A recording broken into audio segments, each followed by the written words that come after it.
ഇന്ന് Malayalam film ഇൻഡസ്ട്രിക്ക്, Mollywood film ഇൻഡസ്ട്രിക്ക് ഇന്നൊരു വലിയ നികത്താനാവാത്തൊരു നഷ്ടം കൂടെ മലയാളം ഫിലിം ഇൻഡസ്ട്രിക്ക് ഇന്നലെ രാത്രിയോട് കൂടെ സംഭവിച്ചിരിക്കുകയാണ്. സലീം കുമാർ എന്ന മലയാളത്തിൻ്റെ വൺ ഓഫ് ദ ലെജൻഡറി ആക്ടറിൻ്റെ വിയോഗം അത് മലയാള ഫിലിം ഇൻഡസ്ട്രിക്ക് കനത്ത ഒരടി തന്നെയാണ്. കാരണം പ്രത്യേകിച്ച് ഇന്നത്തെ ഒരു സിനിമകൾ നമ്മൾ എടുത്തു നോക്കുകയാണെന്നുണ്ടെങ്കിൽ ഇത്തരം ആക്ടേഴ്സിൻ്റെ ഒരു കുറവ് നികത്താൻ കഴിയുന്നതക്ക ഒരു ആക്ടേഴ്സൊന്നും ഉടലെടുത്തിട്ടില്ല. അല്ലെങ്കിൽ അത്തരം കഥാപാത്രങ്ങളൊന്നും ചെയ്യാൻ ആർക്കും താല്പര്യമില്ല എന്ന് വേണമെങ്കിൽ പറയാം.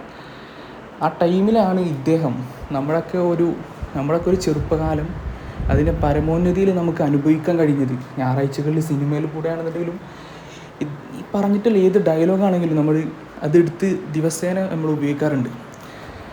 അങ്ങനെയുള്ള ഒരു ആക്ടറിൻ്റെ മരണവിയോഗത്തിലാണ് നമ്മൾ ഇങ്ങനത്തരത്തിലുള്ള കമൻറ്റുകൾ, ഇപ്പോൾ സ്ക്രീനിൽ കാണുന്നതൊക്കെ കമൻറ്റുകളാണ് നമ്മൾ കാണുന്നത്. ഇദ്ദേഹം ചത്തില്ലേ, നായ ചത്തില്ലേ എന്നൊക്കെ സംസാരിച്ചുകൊണ്ട്, നായ എന്നൊക്കെയാണ് അദ്ദേഹത്തെ പറയുന്നത്. എങ്ങനെയാണ് ഒരു മനുഷ്യന് ഇത്തരത്തിൽ തരം താഴാൻ കഴിയുന്നത് എന്ന് ആലോചിച്ചിട്ടൊന്നും മനസ്സിലാകുന്നില്ല. ഇത് എന്തിൻ്റെ അടിസ്ഥാനത്തിലാണ് അദ്ദേഹം അത്തരത്തിലുള്ള ഒരു വാക്ക് ഒരു കലാകാരന് നേരെ പ്രയോഗിക്കുന്നത് എന്നുള്ളത് ആലോചിച്ച് നമുക്ക് മനസ്സിലാകുന്നില്ല. ഓഫ് കോഴ്സ് ചിലപ്പോൾ ഒരു കലാകാരൻ എന്ന് പറയുമ്പോൾ ആ കല എന്ന് പറയുന്നത് തന്നെ ജാതി മത വർഗ വർണ്ണ വിവേചനത്തിന് അതീതമായിട്ടുള്ള ഒരു ഇതാണ് കല എന്നുള്ളത്.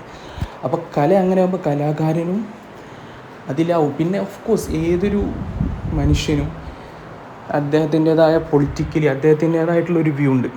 എനിക്ക് ഇന്നത് ശരിയെന്ന് തോന്നും, എന്നത് തെറ്റുന്നത്. അത് വേറൊരാളുടെ കണ്ണോട് കാണുമ്പോൾ അത് അയാൾക്ക് ശരിയെന്ന് തോന്നുന്നത് നമുക്ക് ശരിയെന്ന് തോന്നണം എന്നില്ല. ഓരോരുത്തർക്കും ലൈഫിൽ ഓരോരോ വ്യൂ പോയിൻ്റ് ഇരിക്കാരം. സോ അത് നമ്മൾ മാനിക്കണം, നമ്മൾ ബഹുമാനിക്കണം. അദ്ദേഹത്തിൻ്റേതായ ഒപ്പീനിയന് നമ്മൾ കേൾക്കണം. അത് നമ്മൾ ആരെയും അടിച്ചേൽപ്പിക്കുന്നൊന്നുമില്ല. അപ്പോൾ നമ്മളും നമ്മളെ ഒരഭിപ്രായം വേറൊരാളെ പേര് നമ്മൾ അടിച്ചേൽപ്പിക്കാൻ പാടില്ലല്ലോ. അദ്ദേഹത്തിൻ്റെ അഭിപ്രായം നമ്മൾ കേൾക്കുക, നമ്മളെ അഭിപ്രായവും നമ്മൾ കേൾക്കുക. ഇത് രണ്ടും താരതമ്യം ചെയ്തിട്ട് നമുക്ക് എന്താണോ ശരിയെന്ന് തോന്നുന്നത് അത് നമ്മൾ ചെയ്യണം. പക്ഷെ അതിനെതിരെ ഓഫ് കോഴ്സ് ഇന്നത്തെ സോഷ്യൽ മീഡിയ കാലഘട്ടത്തിൽ അതിനെതിരെ കമൻ്റൊക്കെ സ്വാഭാവികമാണ്. എന്നിരുന്നാലും പക്ഷെ നമ്മൾ സാഹചര്യം സന്ദർഭങ്ങളും കൂടെ നമ്മളൊന്ന് കണക്കിലെടുക്കണം. അദ്ദേഹം അത്രയും സീരിയസ് ആയിട്ട് ആശുപത്രികളിൽ കിടക്കുമ്പോഴും അത് കഴിഞ്ഞ് ആദരാഞ്ജലി, അദ്ദേഹം ഈ ലോകത്തോട് നമ്മളെ വിട്ട് പിരിഞ്ഞു എന്ന് പറഞ്ഞു വരുന്ന ബ്രേക്കിംഗ് ന്യൂസിൻ്റെ കമൻസിലടക്കം പോയിട്ടാണ് ഇങ്ങനെ എഴുതി പിടിപ്പിക്കുന്നത്. ഒരു കലാകാരൻ്റെ വിയോഗത്തിൽ പങ്കുചേരുക എന്നുള്ളതല്ല അവർ ഉദ്ദേശിക്കുന്നത്. അവരുടേതായിട്ടുള്ള ആ ഒരു ശൈലിയിൽ കൂടെ ഒരാളെ വ്യക്തിഹത്യ ചെയ്യുക. കാരണം ഒരു മനുഷ്യൻ്റെ ഇത്രയും ലെജൻഡറി ആക്ടറായിട്ടുള്ള ഒരു വിയോഗത്തിൽ നമ്മൾ ഒട്ടും ഇതൊന്നും പ്രതീക്ഷിക്കുന്നില്ല. ഇതൊക്കെ അരിഭക്ഷണം തിന്നുന്ന ആർക്കാണെങ്കിലും ഇതൊന്നും അങ്ങനെ ദഹിക്കുന്ന ഒരു കാര്യമല്ല.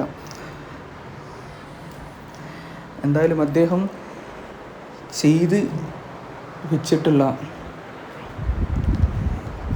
മൂവീസാണെന്നുണ്ടെങ്കിലും അതിലെ ക്യാരക്ടേഴ്സ്, അദ്ദേഹം വെറും ഒരു ആക്ടർ മാത്രമായിരുന്നില്ല, ഒരു ഡയറക്ടറായിരുന്നു. പിന്നെ അദ്ദേഹത്തിന് ഒരുപാട് അവാർഡ്സ് കിട്ടിയിട്ടുണ്ട്. ഓഫ് കോഴ്സ് കേരളത്തിൻ്റെ ഫിലിം ഫെയർ അവാർഡ് കിട്ടിയിട്ടുണ്ട്. അതിനൊപ്പം national film best actor award കിട്ടിയിട്ടുണ്ട് ആദമിൻ്റെ മകൻ അബു എന്ന് പറയുന്ന സിനിമയിലൂടെ. സോ അദ്ദേഹം ചെയ്തു വെച്ചിട്ടുള്ള കാര്യങ്ങൾ അത് നമ്മൾ കണ്ടു ആസ്വദിച്ചു. ഇനി നമ്മളെ മക്കൾ കാണും, ആസ്വദിക്കും, മക്കളുടെ മക്കൾ കാണും. കാരണം കല എന്ന് പറയുന്നത്, കലാസൃഷ്ടി ഒരിക്കലും ഡെത്തായി പോകുന്നില്ലല്ലോ. കലാകാരന്മാർ മരിച്ചാലും കലാസൃഷ്ടികൾക്ക് മരണമില്ല. അത് വെറും തലമുറകളെ കൂടെ ത്രസിപ്പിച്ചുകൊണ്ടേയിരിക്കും. പ്രത്യേകിച്ച് നമ്മുടെയൊക്കെ കുട്ടിക്കാലം അത്രമാത്രം നമുക്ക് ഡെയിലി ഒരു സലീം കുമാറിൻ്റെ ഡയലോഗ് പോലും പറയാതെ നമ്മൾ ലെജൻഡറി ഡയലോഗ്സ് ഉണ്ട് സലീം കുമാറിൻ്റെ, അതൊന്നും പറയാതെ നമുക്ക് ഒരിക്കലും ഒരു ഡേ തന്നെ നമുക്ക് മുന്നോട്ട് നീക്കാൻ പറ്റത്തുണ്ടായിരുന്നില്ല. അങ്ങനത്തെ ഒരു കാലഘട്ടത്തിലൂടെ നമ്മൾ വന്നു വളർന്നത്. അത്രയും ലെജൻഡറി ആയിട്ടുള്ള ഒരു സലീം കുമാർ ഏട്ടന് പ്രണാമം അർപ്പിച്ചുകൊണ്ട് വീഡിയോ അവസാനിപ്പിക്കും.